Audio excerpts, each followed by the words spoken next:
Welcome to my YouTube channel. দ্বিতীয় শ্রেণী দ্বিতীয় পর্বের পাতা নাম্বার 120। অতীত পাখি সরল দে।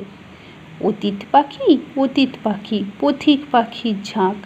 অতীত পাখি বলতে বোঝানো হয়েছে অতিথি পাখি বা পরিযায়ী পাখি, যারা বাইরের দেশ থেকে আমাদের দেশে আসে অনেকজন মিলে, তাই বলেছে পথিক পাখি ঝাঁক। দূর থেকে ওই আসছে উড়ে হাজার হাজার লাখ। দূর থেকে আসে ওরা, অনেক হাজার হাজার লাখো লাখো পাখি আসে দূর থেকে আমাদের দেশে। তাই কবি এখানে বলেছেন, হারায় না পথ অতীত পাখি, এ পথ তাদের চেনা নাকি। তারা পথ হারায় না, মনে হয় এ পথ তাদের চেনা। আসছে রে মেঘ ফুঁড়ে ফুঁড়ে, ঘুরে পথের বাঁক।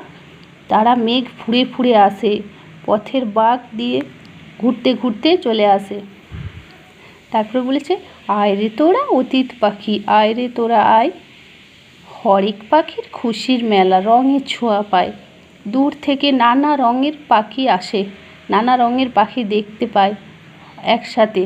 তাই বলেছেন কবি এখানে, হরেক পাখির খুশির মেলা, রঙের ছোঁয়া পায়।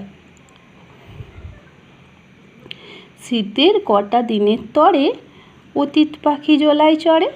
মানে শীতকালে আমাদের দেশে অতীত পাখিরা আসে, তো তাই ওরা এই ডোবা পুকুর এই জলায় ওদের চড়তে দেখা যায়। ওই জলাশয়ের আশেপাশে ওদেরকে চড়তে দেখা যায়। শীতের শেষে হিমের দেশে আবার ফিরে যায়। শীতকালে ওরা আমাদের দেশে আসে, আর তারপরে শীত শেষ হয়ে গেলে ওরা নিজেদের দেশে ফিরে যায়, কারণ ওরা শীত ছাড়া থাকতে পারবে না। তাই তখন শীতকালে ওদের দেশে শীতটা কম থাকে, তাই ওরা আবার ফিরে চলে যায়। অতীত পাখি মানে অতিথি পাখি বা পরিযায়ী পাখি।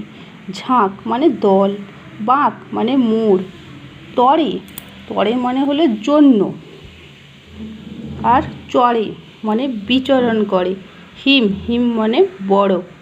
তাহলে আজ এই পর্যন্তই।